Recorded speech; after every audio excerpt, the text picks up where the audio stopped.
중현님, 제가 사실 걱정을 많이 했습니다. 지난번에 나락 퀴즈쇼 하고 나서 사모님과 결혼하기 대 성공의 신부 되기라는 질문을 한 거에 대해서 좀 보면서도 좀 죄송했어요. 혹시 이거를 사모님께서 보셨는지가 너무 궁금했거든요. 물론 봤죠. 어떤 반응이셨는지. 처음에는 별로 이렇게 좋아하지 않더라고요. 네. 이렇게, 섭섭하다 뭐 그런 표정이 있었는데 전체를 다 보더니 그래도 그렇게 하는 것이 좋겠다. 가정의 평화를 제가 많이 기도했습니다. 영상을 찍고 나서도. 네. 네, 안녕하세요. 비아메디아 구독자 여러분. 저희 간만에 굉장히 뵙고 싶었고 반가운 얼굴을 모시고 이렇게 인사드립니다. 중현님, 혹시 인사 한 말씀만 부탁드려도 될까요? 네, 안녕하세요. 모처럼 카메라 앞에 서니까 뭐 떨리고 좀 어색하고 그렇습니다. 잘 지내시죠? 저도 잘 지내고 있습니다. 저는 지난 9월 29일 날 서울교구장 주교직을 은퇴한 이경호 베드로 주교입니다. 제가 제6대 교구장 주교로서 지난 7년 동안 서울교구를 섬겼습니다. 은퇴 이후에 처음에는 굉장히 이렇게 아무 일 안 하고 노는 것이 조금 어색하기도 하고 불편하기도 했습니다. 그런데 차츰차츰 정신을 차리고 있고요. 또 최근에는 강준 피정의 집에 와서 나무도 자르고 또 환경도 정리하면서 매우 즐겁게 하루하루 보내고 있습니다. 네, 오늘 우리가 이렇게 촬영을 하게 된 이유가 지난 11월 23일에 61차 교구의회가 있었고 서울교구 유튜브에서는 교구의회의 스케치 영상을 만들기도 했었는데요. 근데 교구의회 이후에 이런 질문을 굉장히 많이 받았습니다. 개신교 신자분들이라든지 다른 성공회에 대해서 잘 모르는 신자분들이 교구의회가 어떤 거냐, 어떤 식으로 이루어지고 무엇을 하는 장소인가에 대해서 질문을 굉장히 많이 받아서 이번 영상에서 교구의회가 무엇인지에 대해서 좀 풀어보려고 이 자리에 모여 있습니다.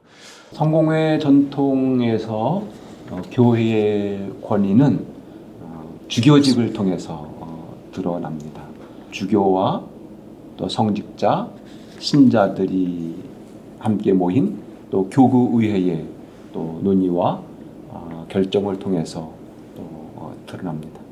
어쨌든 교구장 주교의 권위와 또 교구의회의 이 결정이 어떻게 상호 보완적이 되는가 하는 것들은 굉장히 중요한 질문이기도 하고 또 다른 개신교 신자들에게는 교구장 주교와 교구의회가 어떤 관계지? 하는 그런 물음을 갖고 있을 수가 있습니다. 어쨌든 그 문제는 좀 더 얘기하면서 나누도록 하죠. 되게 이런 질문을 많이 받았거든요. 개신교에서도 교구의회라는 게 좀 생소하기도 한데 천주교에서도 조금 어느 정도는 생소해 하시는 것 같더라고요. 천주교랑 성공회의 의사결정 구조가 혹시 어떻게 다른지는 좀 알 수 있을까요? 어쨌든 천주교나 성공회는 사도적 계승을 이어받는 교구장 주교의 어떤 사목, 선교 정책이 굉장히 중요한 거여서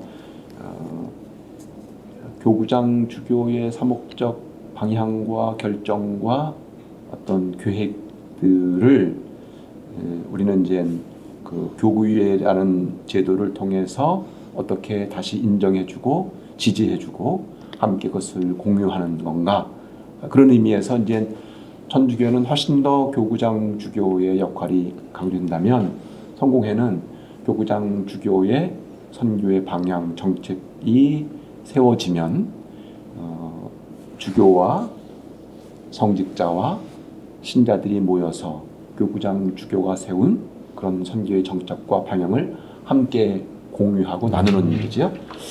정확히 말씀드리면 이제 다른 개신교, 회중교회, 장로교회는 신자들 대표들이 모여서 그것을 함께 논의해서 결정한 걸 가지고 사목을 하거나 선교 정책을 핍니다. 그런데 성공회는 교구장 주교의 선교적 정책과 방향과 내용을 함께 공유하고 나누는 일이죠.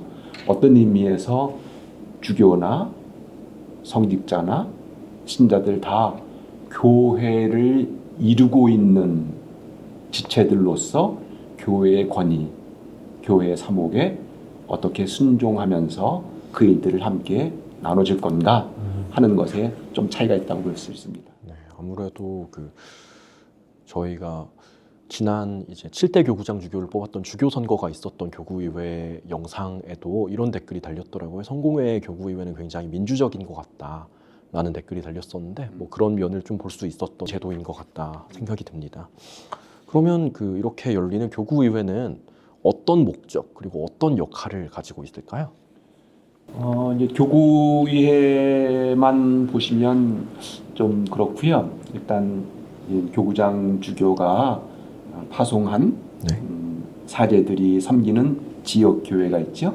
지역 교회는 교회위원회가 있습니다. 네. 그래서 교회의 중요한 사목의 내용들, 예산들, 어떤 선교적인 방향들을 논의할 때 교회위원회가 그 일들을 논의하고 결정합니다.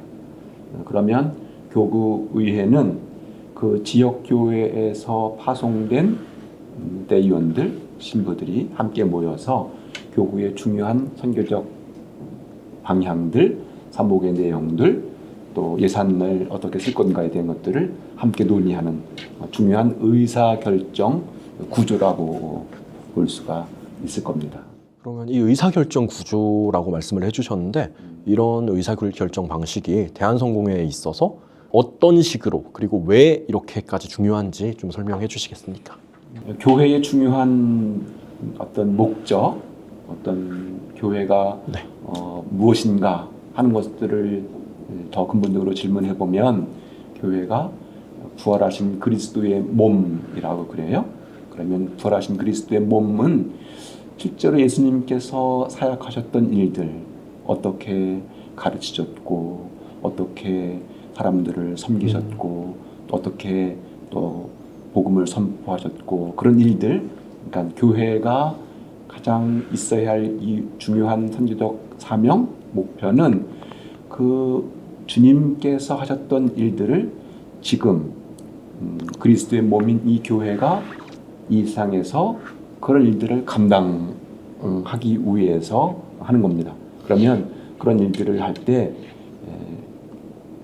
성직자들, 주교, 신자 대표들이 함께 모여서 어떻게 지금 이 세상에서 하나님께서 이루어 가시는 그 구원의 역사에 우리가 동참해서 예수님께서 행하셨던 일들을 할 건가 하는 것들을 함께 논의하는 거죠. 성공회에서 어떤 결정을 할 때 성서에서 이 문제를 어떻게 다루고 있는지, 역사적 교회 전통에서 이 문제를 어떻게 살폈는지, 그리고 하나님이 주신 이성을 가지고 가장 좋은 선, 네. 가장 좋은 길을 찾아가는 것이 성공회의 어떤 의사결정 방식입니다.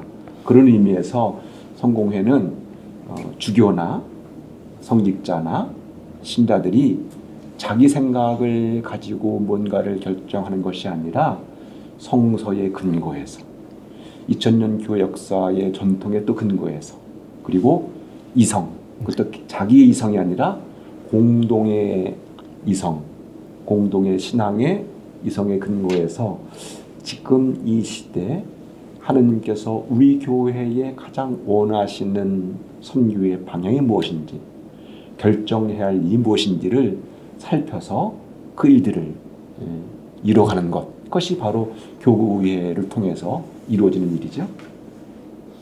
아무래도 성공회에서 가장 중요시 여기는 요소 중에 하나가 우리는 서로 다르나 한 몸을 이루며 한 빵을 이룹니다 라는 맞습니다. 문장으로 요약이 되는 것 같은데 그거를 이제 단적으로 드러내는 현장이 교구의회라고 볼 수 있겠네요. 맞습니다. 조금은 실무적인 영역일 수 있는데요. 네. 교구의회가 어떤 절차로 진행되고 주요 안건들이 어떤 식으로 논의되는지에 대해서 좀 교구의 안건을 교구장 주교가 일방적으로 하지는 않습니다. 일단 지역 교회도 안건을 상정할 수 있고요. 또 안건을 상정할 수 있는 여러 가지 구조가 있습니다. 뭐 성직자들도 안건을 제안할 수 있고 교무구위원회도 제안할 수 있고 또 각 제위원회 활동간 제위원회에서도 안건을 제안할 수 있습니다. 그런 안건을 제안할 경우에는 이제 일정 기간 동안 들어온 안건을 가지고 상정의안을 교구 상임위원회에서 심의합니다. 이 안건이 정당한 절차와 방식과 논의 과정을 통해서 올라온 건가, 법적으로 이 안건이 합당한 건가, 그것을 살펴서 이제 상임위원회에서 교구의회의 안건으로 상정하게 되는 거죠. 그리고 그런 절차를 통해서 안건이 상정됩니다. 말씀하시면서도 몇 가지 좀 상임위원회라든지 뭐 이런저런 조직 구도 같은 것들이 좀 나왔던 것 같은데 바로 이어서 교구의회 구성원이 어떤 분들인지 뭐 어떻게 나뉘고 각자 어떤 역할을 가지고 계신지도 좀 설명해 주시면 감사하겠습니다. 네, 성공회는 이제 기본적으로 3원 제도입니다. 주교원, 네. 성직자원, 네. 평신도원. 이제 성직자는 대한성공회에서는 모든 사제 부제를 다 성직자로 교구의회에 참석할 수 있고, 평신도들은 각 교회에서 대의원으로 이렇게 선출되신 분들, 보통 본 교회는 3명, 네. 지역교 작은 선교교회는 뭐 2명, 네. 그리고 또 대성당 같이 좀 더 큰 교회는 뭐 6명 이렇게 구성되어 있습니다. 그것도 교회위원, 대의원을 파송하는 그 규모도 교인 신자에 따라서 조금씩 네. 차이가 있긴 있습니다. 네. 어쨌든 이 3원이 구성되어서 함께 논의하는 그런 방식을 택하고 있습니다. 더 구체적으로 들어갔을 때 의사결정 과정, 그러니까 교구의회에서 어떤 안건이 채택된다든지 의결을 한다든지 하는 과정이 어떤 식으로 이루어지고 그 결정이 교구에게 뭐 강제력을 미친다든지 아니면 뭐 법규에 따라서 처리가 된다든지 하는 영향을 미치는 방식에 대해서도 좀 알려주시면 감사하겠습니다. 일반적인 안건은 보통 네. 법안수 찬성의 과반수, 재석 네. 과반수의 결의로 됩니다. 네. 그러나 중요한 안건들, 헌장과 법규를 네. 개정하는 문제, 교구장 주교를 선출하는 문제, 네. 이런 중요한 사안에 대해서는 아주 엄격한 합의 일치를 이루기 위해서 다수결의 원칙이 아니라 좀 더 이 방식은 가능한 한 합의해라. 네. 가능한 한 모두가 함께 합의해서 가장 좋은 결정을 했으면 좋겠다 하는 방식으로 해서 성직자원, 평신도원 양쪽에서 3분의 2를 네. 득해야만 네. 그것이 안건으로 채택됩니다. 로마 카톨릭은 그냥 교구랑 상관없이 교황청이 네. 결정하면 한국에 있는 지역 성당 저 밑에 있는 공소까지 쫙 네. 일사불란하게 수직적 라인을 통해서 네. 이루어지지만 우리는 교구의회라는 제도를 통해서 함께 논의하고 결정했으니 함께 그 일들을 감당하는 것도 굉장히 중요한 일이다 그렇게 생각합니다. 한편으로는 이게 일장일단이 있는 것 같다는 생각이 듭니다. 네. 그 이제 수직적인 의사결정 구조가 결정된 안건의 효율적인 추진을 위해서는 한편으로는 일장일단이 있는 것 같은데 다소 좀 느리더라도 이제 이렇게 모두가 함께함으로써 그 공동체적인 해결을 원한다라는 점에서 굉장히 의의가 있다라는 생각이 드는 말씀이었던 것 같습니다. 맞습니다. 지난 11월 23일 제61차 교구의회가 있었던 날 이렇게 편안하게 이 날을 보내도 되나 하는 그런 생각을 했습니다.